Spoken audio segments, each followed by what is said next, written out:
If you've been feeling stuck and wondering why you're not making progress, I have a list of 10 reasons that I'll share with you that just might be the answer. Whether you're a self-taught musician, have a teacher, or you're already a professional, this show is meant to help you with knowledge, mindset, craft, and strategies to improve your overall musicianship so that you can become the best musician you can be regardless of your goals. Welcome to Musicianship Mastery.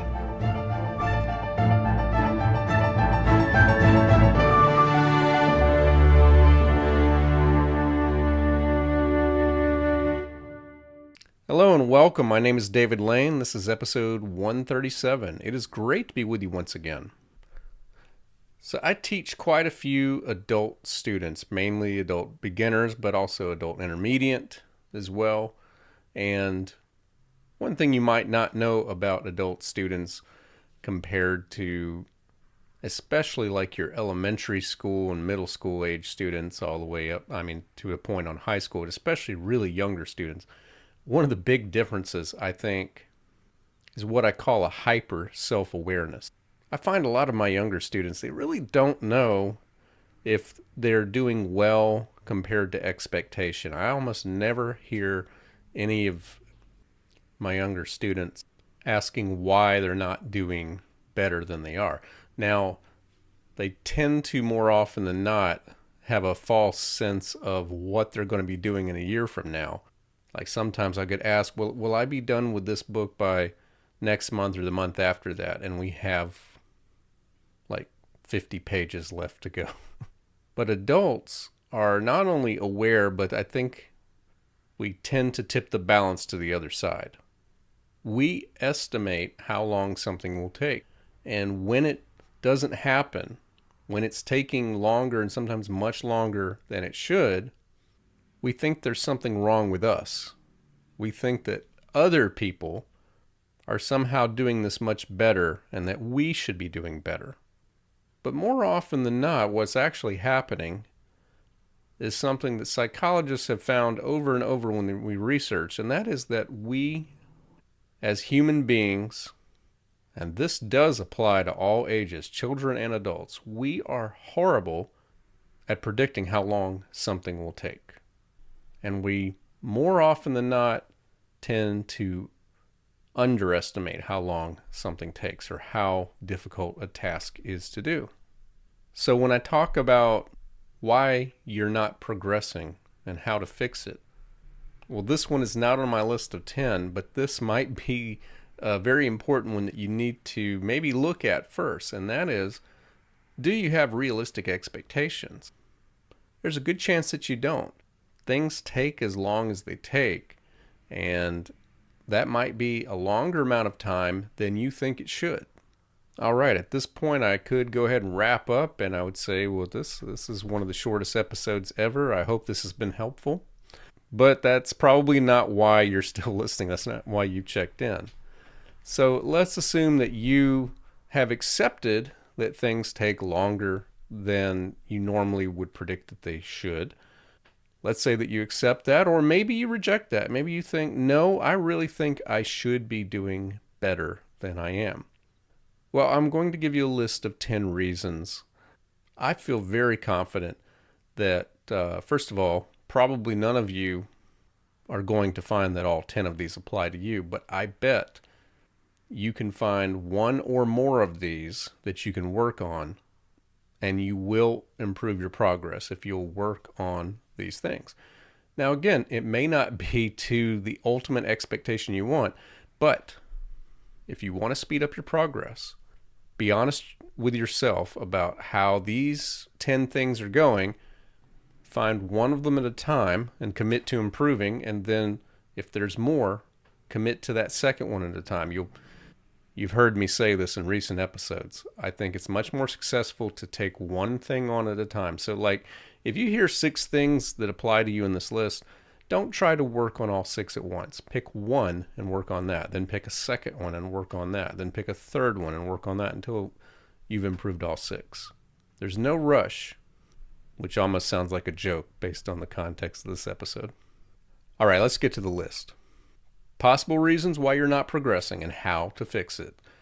The first reason is you're not practicing daily with a plan. I want you to listen to that whole statement one more time because there's multiple parts to it. You're not practicing daily with a plan. If I just said you're not practicing daily, I'm talking about frequency, but I'm not talking about quality. And if I just said you're not practicing with a plan, I'm talking about a problem with quality, but I haven't mentioned frequency. You need the two together. And as I've mentioned before in an episode called The Practice Pyramid, what really matters when you practice, or what matters the most when you practice. As I mentioned there, the foundation of good practice is frequency, practicing often. So if you're not practicing nearly every day, you want to address that first. That is the most likely number one reason why you're not progressing, is you're not practicing often enough. But we'll throw with that you're not practicing with a plan. You don't want to just sit down at your instrument every day. You want to have a goal of what you intend to accomplish. And that goal needs to be as specific as possible. So it shouldn't just be, I'm going to work on these two pieces. No, it needs to be more like, not even, I'm going to work on this one piece, but I'm going to work on measures 9 through 16 of this piece. And the goal is to greatly improve those measures by the time you are done. Specific plan, and you practice that every day. And yes, you need to come up with a plan for each day you sit down to practice. The next day you sit down, you might say, I'm going to work on my F major and D minor scales, both hands separately and hands together. Again, if you're new to the podcast, I am a pianist and a piano teacher, as well as a composition teacher. And I recognize that many of you listeners play other instruments. I hope if I get too piano specific, please excuse that, and I hope that you can kind of translate that to the technique for your instrument. But that is the first reason, and I'm going to say probably, if I had to guess, if 100 people were to say to me, I'm studying music, but I don't feel like I'm making enough progress. Well, I feel like if we did a survey of all 10 reasons, the overwhelming winner would be this first one. You're not practicing daily with a plan. In other words, you're not linking those two things together. So work on that first, if that applies to you. So I just mentioned really 2 out of the 3 elements of the practice pyramid, what really matters the most. So the second reason that you might not be making enough progress is the top of that pyramid, and that is duration. That reason being, you're not practicing enough when you sit down.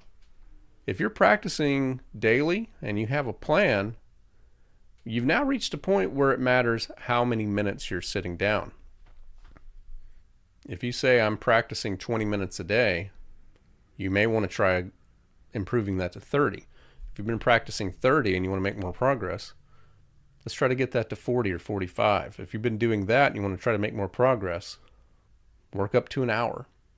Now, I am not the person who says if 2 hours is great, 4 hours is twice as good, and 8 hours must be incredible. I do think with practice there is definitely a point of diminishing returns. I think you can burn yourself out, and I don't think just logging the time is enough. So there is a point, and I think it's somewhere around 2 or 3 hours a day, that if you have a plan and you're practicing every day and you're doing that, and along with all the other things that we're going to talk about, you're going to make really an extraordinary amount of progress. You're going to be able to achieve all the goals that you want to do. Most people can't get to that point unless they are blessed with a lot of time to just pursue this. But if you've reached that 2 to 3 hour goal, I don't think that going to 4, 5, 6, 7, 8 hours is the answer. I would look to these other things first. So the third reason why you might not be making progress is that you still haven't mastered the basics of your instrument. So when I talk about piano, I'm talking about things as simple as knowing the names of your keys. once it's been assumed that that has been learned in the lesson, it doesn't really occur to me or the student that maybe 1 or 2 years later, there's still some hesitancy on that. But every now and then I find evidence of that, like someone is playing a G when they thought that they were playing an A. Now, what about for other instruments? What about the fingering patterns that you use, or the fingering combination that you use for, woodwinds, brass? Maybe it's how you're holding the bow, maybe the amount of pressure you're using. So if you don't have a firm grasp on the basics of your instrument, that's going to be difficult for you to make progress. The fourth reason you might not be making as much progress as you'd like is that you're not spending enough time practicing and improving your technique. This is something that I get guilty of as a teacher, and I have to make myself check in more frequently than that, is we'll check in on technique and I'll coach my students to keep practicing their technique, but I sometimes forget to remind them, your goal is to improve your technique until you get to the performance standard of excellence, and then you can maintain your technique.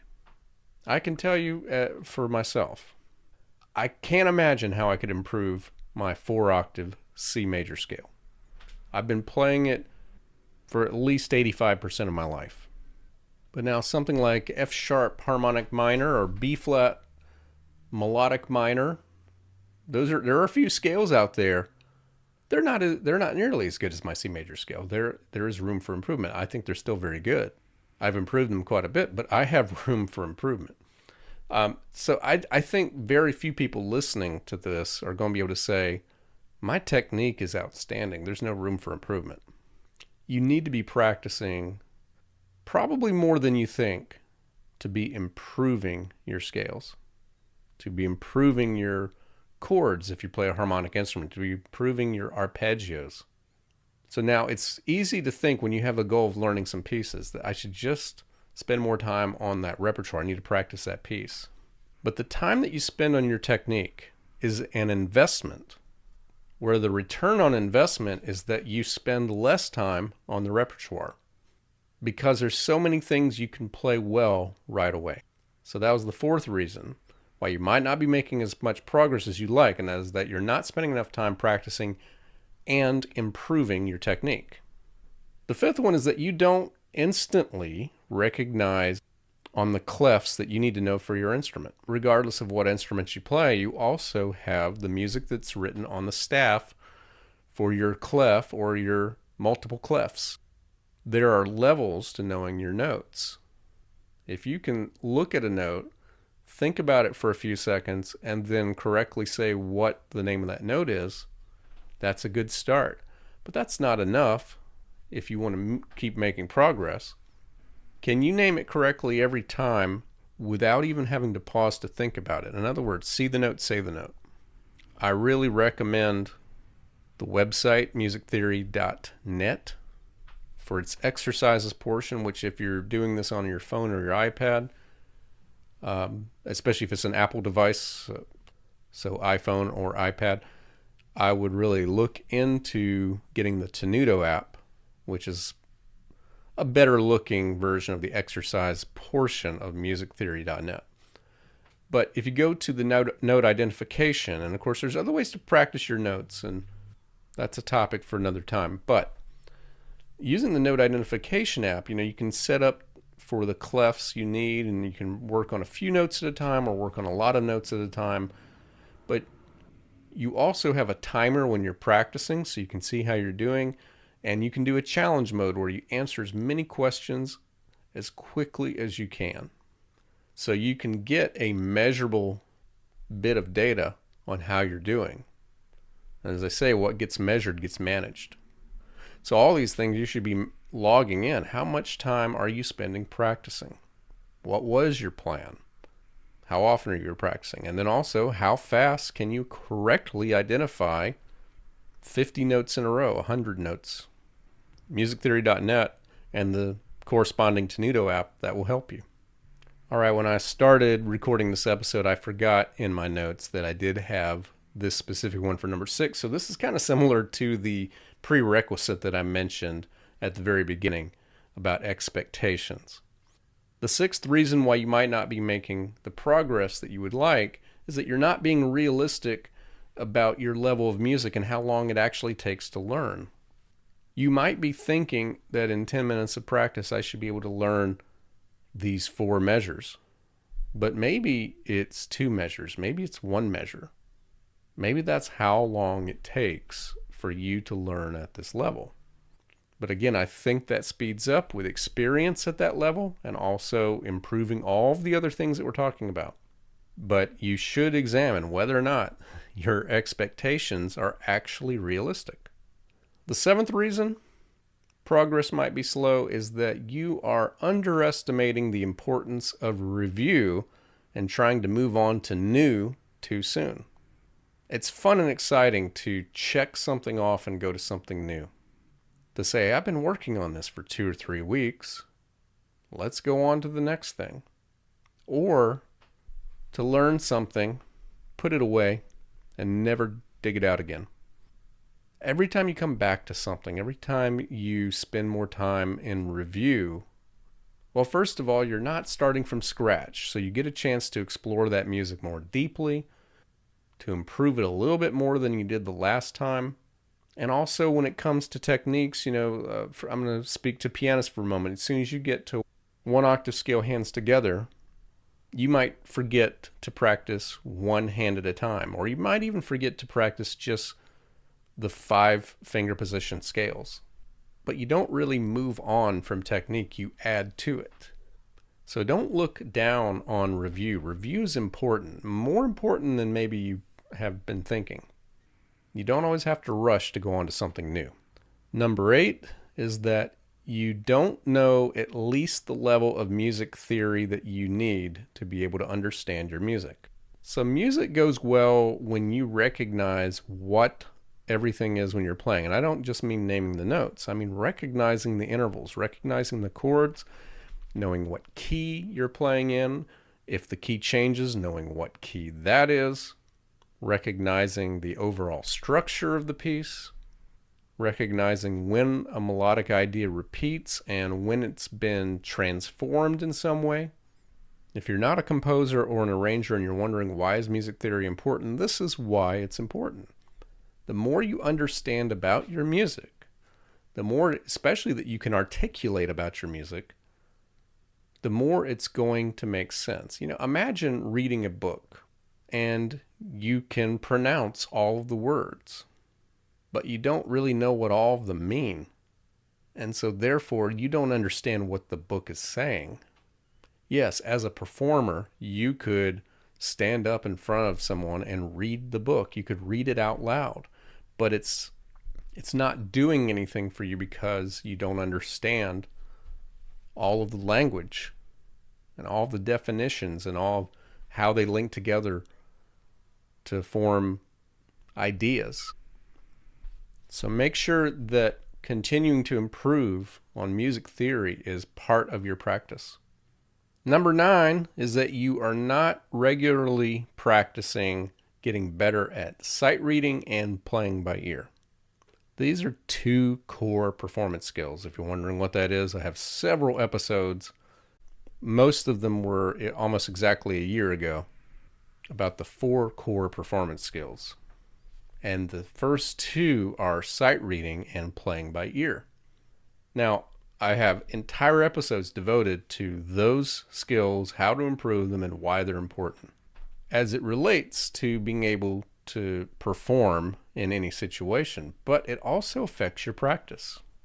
Because if you are deficient in sight reading, and then you greatly improve it, the same level of music that might have taken you 20 hours to learn might be cut in half. It might be down to 10. Because what you maybe spent the first 10 hours learning is something that you can just jump right in on because your sight reading has improved that much. And I have experienced this firsthand. I have not always been a very good sight reader. And I think that's why I did not learn as much music as I think I should have learned before I got to college and I improved my sight reading. Now, if we're talking about, on written music, how does playing by ear help? Well, playing by ear gives you a strong oral muscle that allows you to simply play music from a sense of what it should sound like. Quite often in lessons, a student is playing something incorrectly, and there's no alarm bells going off that I think this sounds incorrect.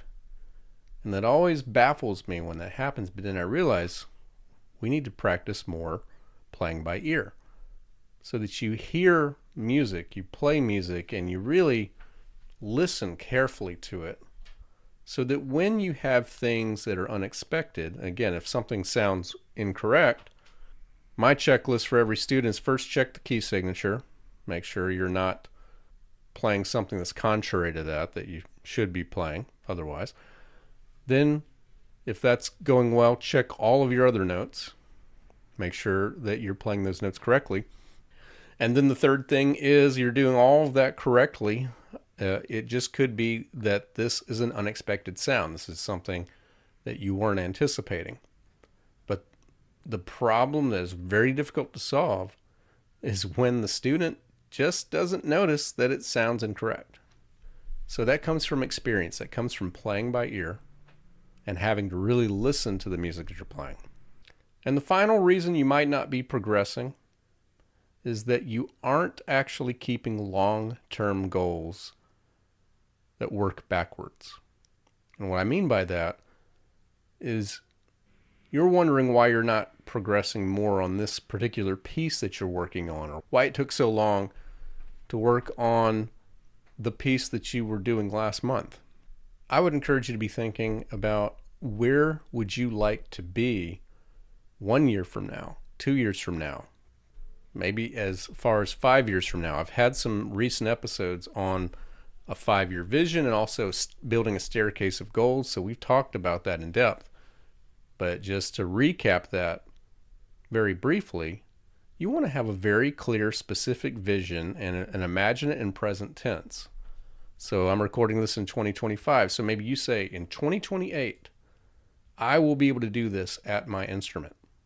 I'll be able to play this particular piece, my scales, my chords. I'll be able to do that with this type of rhythm at this metronome mark.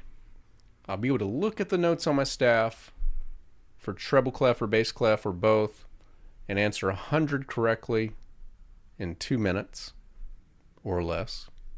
Okay, so you set that vision, but now it needs to work backwards. So you now need to ask yourself, how do I get there? How do I make the journey from one to the other? So if I want to do this in 3 years, where do I want to be in 1 year? And to be there in 1 year, where do I want to be in 6 months? Your long-term vision informs your short-term strategy. And that's it. I feel very confident that if you have said to yourself you're not progressing, I bet one or more of these 10 is the reason why. But if you're not convinced, send me a message. Let's chat. You can reach out at davidlanemusic.com and just go to the contact form. It's right there on the homepage. If you got something out of this episode, I would really appreciate it if you would share it with someone else who you think would also get something out of this episode. If you're watching on YouTube, please click that like button and hit subscribe, and feel free to offer any comments of any thoughts that you had while watching. And thank you so much if you're listening on any podcast app. I greatly appreciate you checking this out and staying with me to the end. So that's going to wrap up today's episode, but I'll be back with you again next week.